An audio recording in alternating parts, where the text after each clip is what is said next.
Look, I need to tell you about something that happened, and before you judge me, just hear me out, because this whole thing got completely blown out of proportion. I'm Faith. I'm 27, and 3 months ago, I was living with my boyfriend Warren, in what I thought was a decent relationship.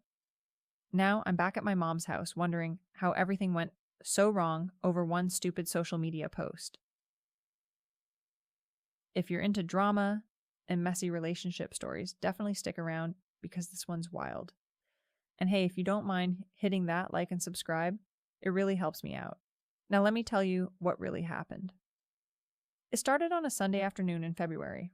Warren was planted on our couch watching some basketball game, beer in hand, completely zoned out like usual. I was scrolling through Instagram, and I swear every other post was some girl getting surprised with flowers taken on romantic dates, or just generally being treated like she mattered. Meanwhile, Warren hadn't planned a single romantic thing for us in months. When was the last time he even complimented how I looked? I couldn't remember. I'd been trying to build my following for over a year. I had about 8,000 followers and was finally starting to get some brand partnerships. Nothing huge, but a skincare company and a workout supplement brand were paying me decent money for posts. Warren never really understood the influencer thing. He'd make little comments about me always being on my phone, or ask why I needed to photograph every meal. It was frustrating because this was potentially my career, but he treated it like some silly hobby. So there I was, feeling completely invisible in my own relationship when this shirtless photo of Chris Evans popped up on my feed. And look, I'm not blind. The man is gorgeous. Without really thinking about it, I screenshot the photo and posted it with the caption, "Ugh, wish my boyfriend looked like Chris Evans. Why are all the good ones taken or fictional? One relationships struggles. Settling. It's real." In my mind, this was just venting. Girls post stuff like this all the time. It's not like I was seriously comparing Warren to a Hollywood actor. It was just expressing frustration about feeling unappreciated. I figured maybe some of my followers would relate, maybe Warren would see it and realize he'd been taking me for granted lately. What I didn't expect was Warren's head snapping up from his game within minutes. "Faith, what the hell is this?" He was holding his phone, staring at my post. What? I tried to play it off, casual. "You just told 8,000 people you're settling for me." "Oh my God, Warren, it's just a joke. Everyone posts stuff like that. You're being way too sensitive." But instead of laughing it off or even getting into a normal argument about it, Warren did something that completely blindsided me. He commented on my post, "Wish my girlfriend looked like Margot Robbie." I felt my stomach drop. Warren, what did you just do? Made a joke, you know humor. I immediately deleted the post, but it was too late. Screenshots don't disappear, and apparently about 50 people had already seen both the post and his comment. My phone started buzzing with texts from Elena, my best friend. "Girl, what is Warren's problem? That comment was so mean." Then my sister Tanner, "I always knew he was insecure, but this is next level. You deserve better." Even my mom texted, "Honey, I'm very disappointed in Warren. Relationships require forgiveness and understanding, not retaliation." Warren spent that night on the couch, not because I kicked him out, but because he said he didn't want to be near me. Can you believe that I was the one who should have been upset? His comment was meant to hurt me, while mine was just honest expression about feeling neglected in our relationship. The next morning, I tried to act normal, made breakfast, kissed him goodbye before he left for work. I figured we'd talk it out later and move past it. But my phone kept buzzing with messages from people who'd seen the whole thing unfold. Elena was texting me screenshots of the comments people had left before I deleted everything. Most of them were supportive of me, other women saying they understood the frustration that Warren's response was cruel and vindictive. But there were also some messages that Warren had apparently received, and when Elena showed me those, I was shocked. "Bro, your girl really posted that. That's cold." If my girlfriend posted that, I'd be single. The double standard is wild. I couldn't believe people were actually taking his side. How was I the bad guy for expressing feelings that any woman in a long-term relationship would understand Warren was being praised for making a comment specifically designed to hurt my self-esteem? When he got home from work, I tried to address it calmly. Warren, we need to talk about what happened yesterday. What's there to talk about? You publicly humiliated me. I responded with the same energy, and now you're mad that I didn't just take it quietly. That's not what happened. I was venting about feeling unappreciated. You were trying to hurt me. Faith, you posted to 8,000 people that you wish I looked different and that you're settling for me. How is that not meant to hurt? The way he was twisting everything was incredible. I wasn't attacking his appearance. I was expressing that I wanted more effort, more romance, more attention. But Warren was making it all about looks and insecurity. I deleted it, I said. It's over. Can we just move on? It's not over. Your family is blowing up my phone, calling me insecure and vindictive for responding to your public insult with the same energy. Well, maybe because you overreacted. I overreacted, Faith. Why are you still defending this? That's when I knew I needed backup. Warren was being completely unreasonable, and maybe hearing it from other people would help him understand how wrong his reaction was. I called Elena Tanner and asked my mom to come over the next evening. If Warren wouldn't listen to me, maybe he'd listen to the people who loved us both and wanted to help us work through this rough patch. Tuesday evening, they all showed up. I'd explained the situation to them, how Warren had embarrassed me in front of my followers, how he was refusing to apologize, how he was making me feel like the villain when all I'd done was express my feelings. We sat Warren down in our living room. My mom started gently, Warren, we're here because we love you both and want to help you through this. Help me through what Faith publicly humiliated me, and now you're all acting like I'm the problem. She made a harmless joke that you took way too personally, Elena jumped in. If it was harmless, why did she delete it when I responded the same way? Because you were being cruel, Tanner said. Faith was just expressing herself. Men and women communicate differently. Warren actually pulled up his phone and started showing them screenshots of messages he'd received from people who saw the original post. Messages calling my behavior disrespectful, saying he deserved better, that the double standard was obvious. These are just your toxic male friends enabling you, Elena dismissed. Toxic for thinking it's wrong to publicly say you're settling for your partner. My mom tried to mediate. Warren, you should be secure enough to handle Faith venting. She wasn't attacking you personally. Would you be okay if your boyfriend posted that he wished you looked like a supermodel? Mom bristled. That's different. How it just is. Faith was expressing frustration about the relationship not attacking your appearance. Warren looked at all of us like we were crazy. She posted a shirtless photo of Chris Evans and said she wished I looked like him. How is that not about appearance? That's when I finally spoke up.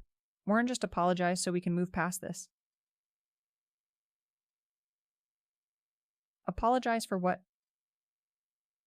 For embarrassing me, for making this a bigger deal than it needed to be, for turning my family against you instead of just talking to me about your feelings.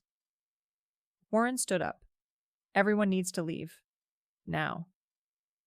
Warren, my mom started. This is my apartment. My name is on the lease. Get out. I was shocked.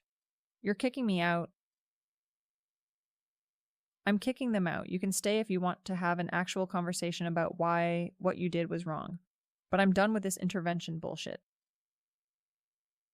I didn't do anything wrong. Then you can leave too. The screaming that followed was unreal. Elena threatened to expose him on social media, though for what I still don't know. Tanner said he was showing his true colors. My mom said I could do so much better. But Warren just stood there, arms crossed, waiting for us to leave. I grabbed my purse and left with them. Went to stay at Elena's that night, and honestly, I was done.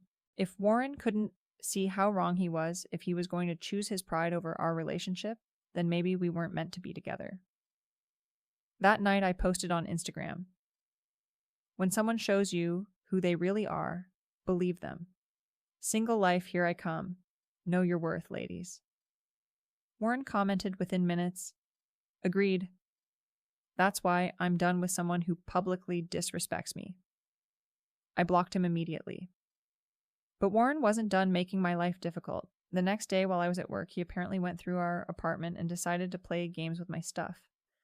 When I went back to get my things, I found that he'd packed everything that was clearly mine into boxes by the door. But he'd also taken some things that I used regularly, like the coffee maker I used every morning, and all the phone chargers, which was just petty. I took what was mine, including some things I felt entitled to since I'd been living there for over a year. The coffee maker, some kitchen stuff, the TV remote, since he never let me pick what we watched anyway. I left him a note, taking what's mine. Don't contact me. Warren had the audacity to text me threatening to file a police report for theft. Over a coffee maker and some chargers, I told him. If he tried it, I'd tell them he was harassing me. But he actually did it, filed a police report listing everything with receipts.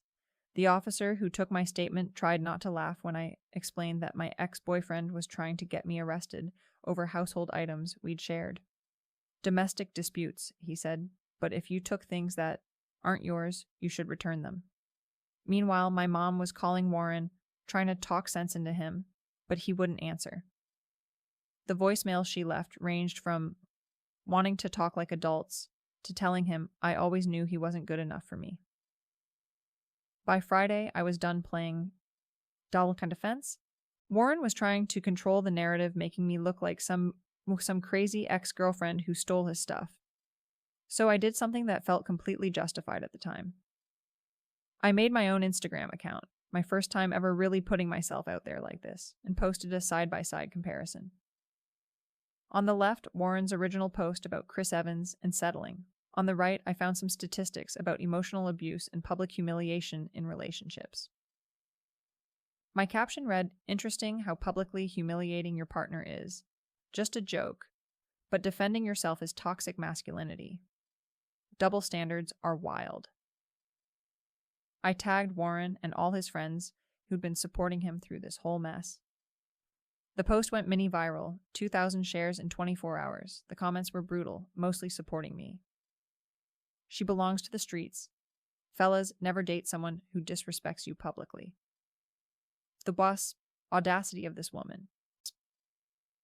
But there were also comments calling us both childish, saying we deserved each other. Warren's response was to threaten legal action for defamation. Elena's boyfriend works in legal stuff, and he laughed when I showed him. "Truth is an absolute defense," he said. He posted it publicly. "You're fine." But Saturday morning, 2 police officers showed up at Elena's door looking for me. Miss Faith were responding to a domestic disturbance call. "What disturbance? I'm not even at my apartment." "Your ex-boyfriend says you're harassing him online and he feels threatened." I showed them everything. The original post, his comment. The police report he'd filed against me. The threatening voicemails my mom had left him. The older officer looked tired. "Miss, this is a civil matter, but my advice, block him and move on. No more posts, no more responses. Just document everything and ignore him." After they left, I realized I was done with that apartment, those memories, all of it. I called the landlord and explained I needed to break the lease early. He was surprisingly understanding and let me out with just 30 days notice instead of 60. Sunday, I showed up with Elena Tanner and a couple of Elena's guy friends to get the rest of my stuff. Warren answered the door like he was expecting trouble. "Everything that's yours is already packed," he said, pointing to boxes by the door. "Faith says you have more of her stuff," one of Elena's friends said, trying to look intimidating. "Furniture, electronics, kitchen stuff." Warren actually laughed. "The furniture I bought before we met the TV. I'm currently watching the kitchen stuff I have receipts for. Tell Faith if she wants to claim ownership of my property, she can take me to court." He held up his phone, recording us. "One more step, and this goes straight to the police. Harassment, trespassing, attempted theft. Your choice." We left with just the boxes he'd packed. Later that night, I texted him from a new number. "You're pathetic," calling the cops like a coward. He didn't respond, but I knew he'd screenshot it. Monday morning, I woke up to find my car keyed, deep scratches down the entire driver's side. The security camera at Elena's complex conveniently wasn't working that night. I filed a police report, though I couldn't prove Warren did it. The estimate to fix it was $1,800. That was my breaking point. I was done with this drama, this city, all of it. But before I could figure out my next move, Warren did something that completely destroyed what was left of my online presence. My Instagram account started hemorrhaging followers. I went from 8,000 followers to about 5,500 in a week. Then I got emails from the skincare company and the workout supplement brand dropping their partnerships with me. We've decided to go in a different direction with our influencer marketing, they both said. But Elena found out through her connections that they'd seen my drama with Warren and decided I was too much of a liability. I lost $5,000 in guaranteed income because of Warren's vindictive social media campaign. I texted him, "You cost me $5,000 in sponsorships. I hope you're happy." His response, "You cost yourself those sponsorships. Actions have consequences." I tried to spin it as cancel culture, toxic men, trying to silence women who speak their minds, but the damage was done. My follower count kept dropping. People were commenting on my posts, asking about the Chris Evans situation, posting screenshots asking how that was working out for me. The comments on my posts turned nasty. I started having to delete dozens of comments, daily block accounts, report harassment. It was exhausting. Then Warren sent me an invoice, an actual itemized bill for everything I'd taken or damaged. Coffee maker, $89.99. TV remote, $24.99. Phone chargers, $65.97. Car damage, $1,800. Time spent dealing with police's hourly rate, X 10 hours, $500. Total, $2,541.94. You can pay via Venmo or check 30 days before I pursue legal action. I left him screaming voicemails. My mom threatened countersuits. Elena said he was harassing me, but Warren filed in small claims court anyway. I didn't show up to the hearing. What was the point? It was just going to be more of Warren trying to make me look bad in front of strangers. He got a default judgment for the full amount plus court costs. 2 days before I finally moved back home with my mom, Warren showed up at Elena's door. I was the only one there, and when I saw him through the peephole, part of me wanted to pretend I wasn't home. But I opened the door. He looked different, calmer maybe, less angry. Can we talk, about what, this whole thing, it's gotten out of hand? You think, Faith, all of this over one post. Don't you think we're better than this? For a moment, I almost felt hopeful. Maybe he was finally ready to apologize, to admit he'd overreacted. I was frustrated, I said. You never notice me anymore, never compliment me. I see other girls getting treated like princesses, and I wanted you to fight for me, to prove you cared. That's not how healthy relationships work, Faith. I know that now. Do you, because you turned your family against me, took my stuff, probably keyed my car, and tried to destroy my reputation online? I didn't key your car, but you didn't correct people who assumed I did it. He had me there. Warren, can we just start over? I'll delete everything. I'll apologize publicly. Whatever you want. It's too late for that. I'm leaving anyway. Leaving? Moving. New job in Chicago. New apartment. Fresh start. I felt something crack inside my chest. You're running away. No, I'm removing myself from a toxic situation. There's a difference. He left without another word. That was 2 months ago. I'm back living with my mom, working part-time at a local boutique, trying to rebuild my social media presence from basically nothing. My follower count is down to about 500 now, mostly people who follow me out of curiosity about the drama rather than genuine interest in my content. I found Warren's Instagram last week. He's got photos from Chicago, new apartment, new friends, weekend trips to Milwaukee and Detroit. He looks happy. Genuinely happy in a way I don't remember seeing in the last year of our relationship. My mom still sends him emails, occasionally telling him he broke my daughter's heart over nothing, that I loved him and he threw it away because of his ego. He doesn't respond. Look, maybe I made some mistakes. Maybe I shouldn't have posted that Chris Evans thing or taken the coffee maker or made that Instagram account calling him out. But Warren made mistakes too. He could have talked to me about feeling unappreciated instead of humiliating me in front of my followers. He could have been the bigger person. Instead, he chose to destroy what we had over one social media post, and now he gets to start over in Chicago while I'm back at square one, living with my mom working retail, watching my social media dreams crumble because of his vindictive campaign against me. The worst part. Sometimes I catch myself wondering if he was right, if I really did cross some line I didn't see. But then I remember how he never complimented me, how he treated my influencer goals like a joke, how he chose his pride over our relationship. Warren showed me exactly who he was when he made that Margot Robbie comment, someone who would rather hurt me than work through our problems together. I just wish it hadn't taken losing everything to see it,